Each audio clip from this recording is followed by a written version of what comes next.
Salam sejahtera Malaysia. Denyut nadi suara rakyat bergema di channel ini. Tuan-tuan dan puan-puan yang dihormati sekalian, kamu boleh tinggalkan di ruang komen. Okey, persoalan kita pagi ini,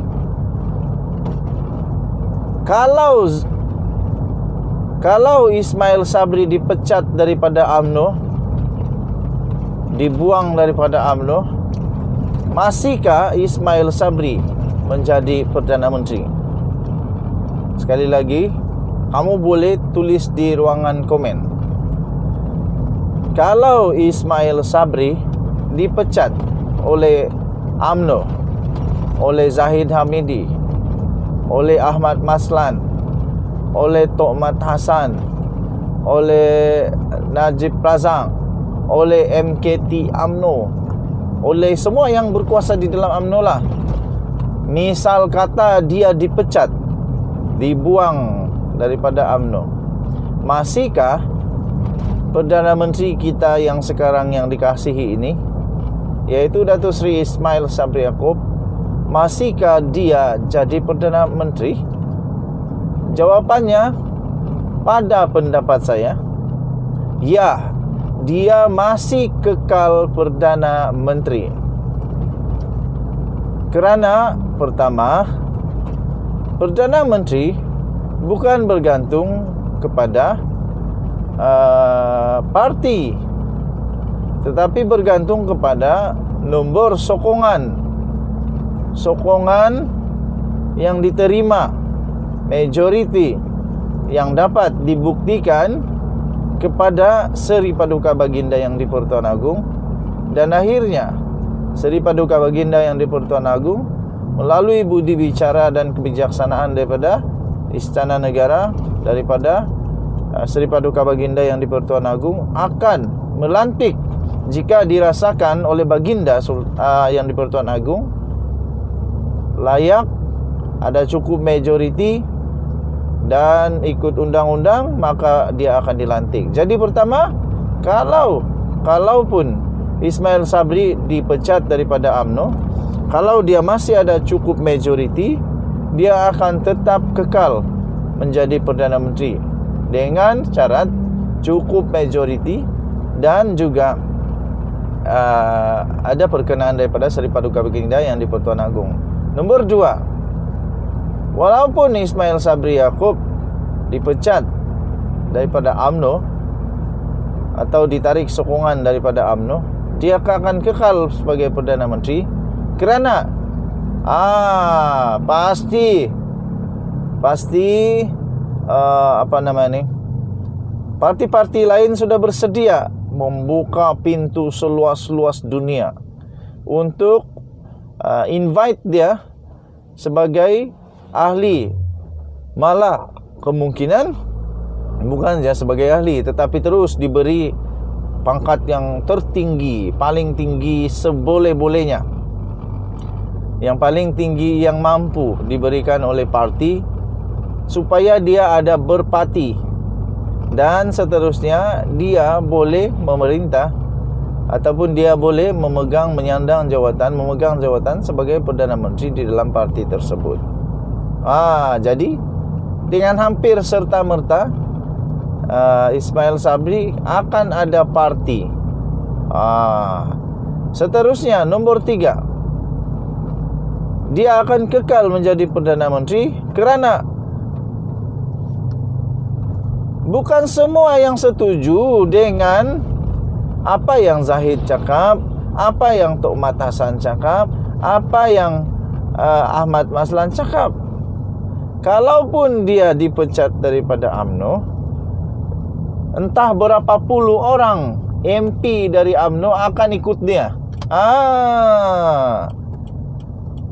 Bukan semua orang setuju sangat dengan Zahid Hamidi. Ialah biasalah di dunia ini, bukan semua orang kita boleh senangkan hati. Malah sudah terbukti, tuan-tuan dan puan-puan, sudah terbukti bahawa di dalam UMNO sendiri pun mereka ini memang tidak bengam. Macam mana mau bengam? Bukti dia apa? Pecat memecat. Anwar Musa sudah dipecat, Tajuddin sudah dipecat. Adakah itu membuktikan bahawa di dalam UMNO sendiri ada berbagai-bagai kluster. Okey, so baru 3. Ada banyak lagi sebab, tapi 3 itu pun sudah cukup untuk menyatakan bahawa Ismail Sabri akan terus kekal sebagai Perdana Menteri. Denyut nadi suara rakyat bergema di channel ini. Kita jumpa lagi. Selamat pagi Malaysia. Bye-bye. Salam sejahtera Malaysia. Denyut nadi suara rakyat bergema di channel ini. Tuan-tuan dan puan-puan yang dihormati sekalian, kamu boleh tinggalkan di ruang komen. Okey, persoalan kita pagi ini,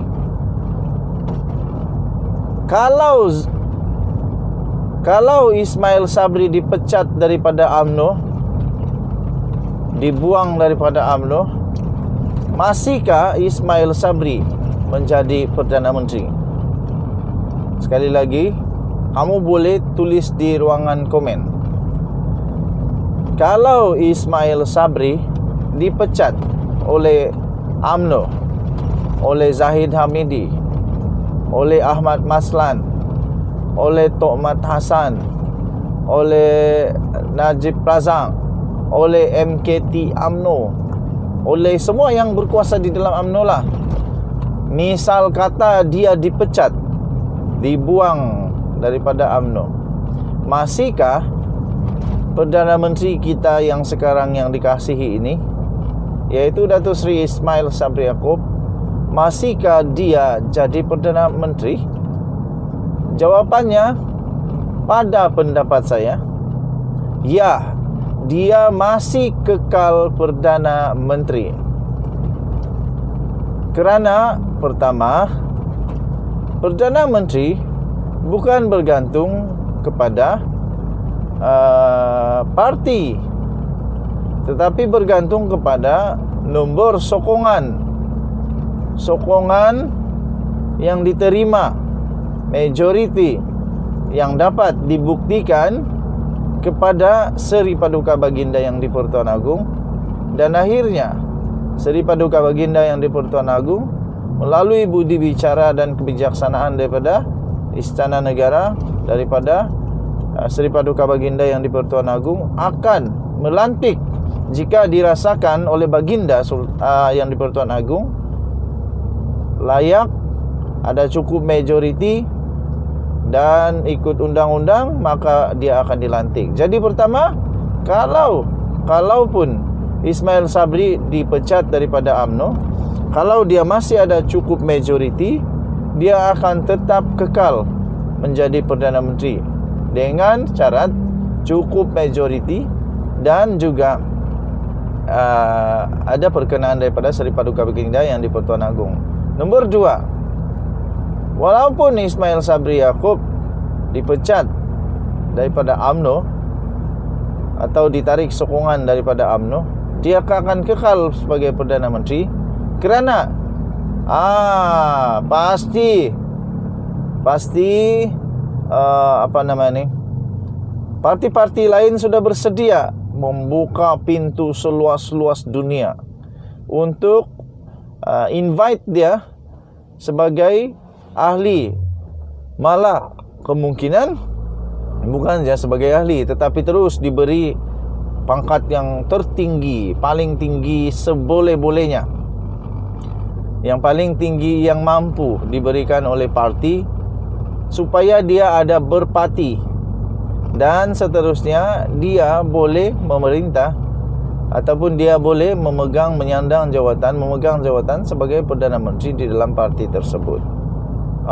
Jadi dengan hampir serta-merta Ismail Sabri akan ada parti. Seterusnya, nombor 3, dia akan kekal menjadi Perdana Menteri kerana bukan semua yang setuju dengan apa yang Zahid cakap, apa yang Tok Mat Hassan cakap, apa yang Ahmad Maslan cakap. Kalaupun dia dipecat daripada UMNO, entah berapa puluh orang MP dari UMNO akan ikut dia. Bukan semua orang setuju sangat dengan Zahid Hamidi. Ialah biasalah di dunia ini, Bukan semua orang kita boleh senangkan hati. Malah sudah terbukti, tuan-tuan dan puan-puan, sudah terbukti bahwa di dalam UMNO sendiri pun mereka ini memang tidak bengam. Macam mana bawa bengam? Bukti dia apa? Pecat memecat. Anwar Musa sudah dipecat, Tajuddin sudah dipecat. Adakah itu membuktikan bahwa di dalam UMNO sendiri ada berbagai-bagai kluster? Okey, so baru 3. Ada banyak lagi sebab, tapi 3 itu pun sudah cukup untuk menyatakan bahwa Ismail Sabri akan terus kekal sebagai Perdana Menteri. Denyut nadi suara rakyat bergema di channel ini. Kita jumpa lagi. Selamat pagi Malaysia. Bye-bye.